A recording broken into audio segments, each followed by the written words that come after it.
Good morning, everybody. How are you doing today? It is week or day 15 of our challenge. It does seem like much longer than that, doesn't it? Today I'm going to use the big ball and I'm going to go through 3 exercises with you. One is lying on your back for hamstrings and glutes. Another one is on top of the ball for a little bit of ab work. And I'm going to give you a variation of that for you to be able to intensify that if you would like to.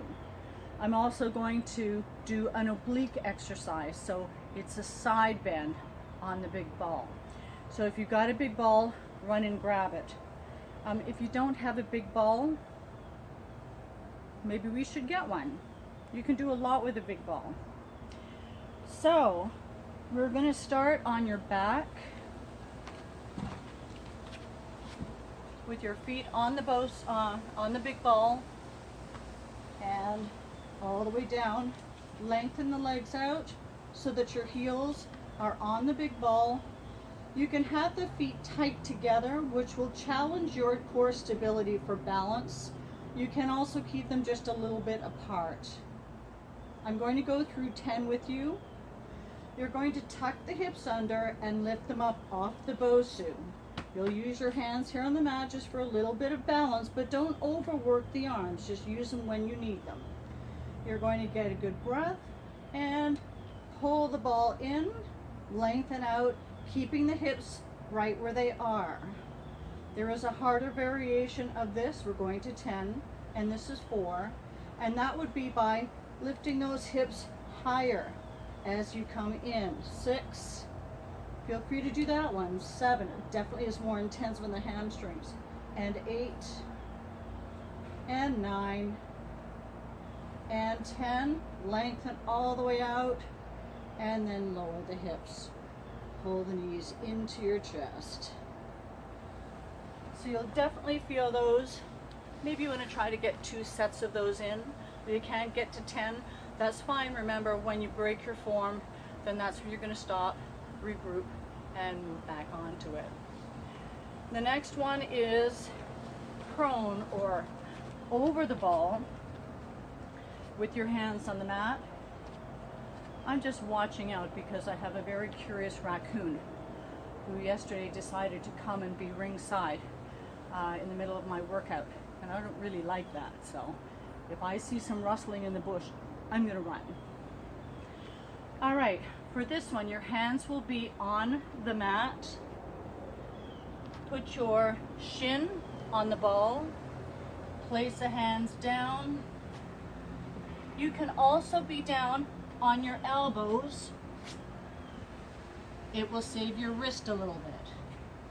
So be where you need to be. Work your balance. Don't let the hips drop. You don't want to keep them up too high either. Just a good plank, and keep the shoulders pressed up away from the floor.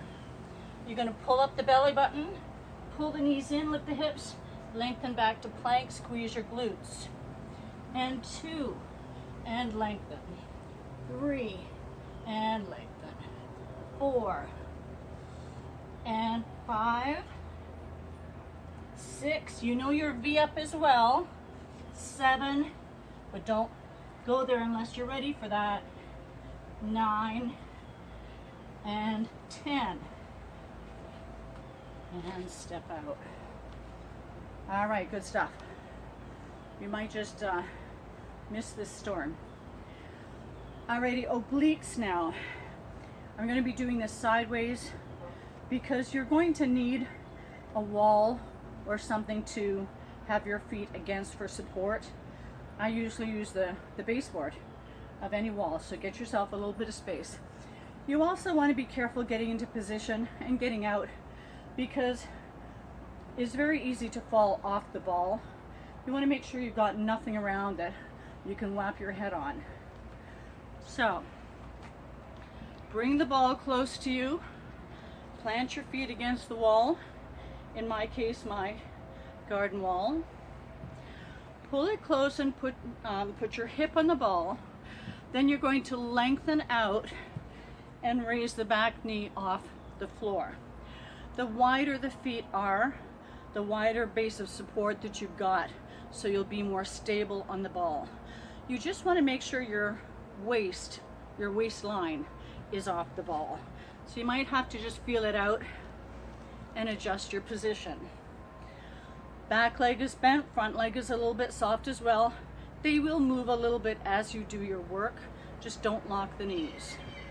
Hands either across the chest or up here supporting your head. Start by trying to hold your balance and then inhale to lengthen, exhale up.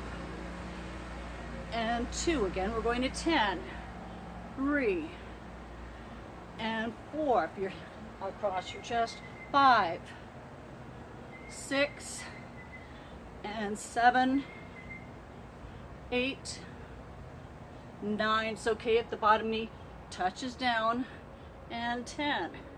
Coming out nice and easy so you don't fall off the ball. Okay, you've got to do the other side. I'm going to leave you to do that, only because I can start to hear some droplets coming, and again, I'm watching out for Rocky. So, day 15, 3 exercises. Good luck. See you tomorrow.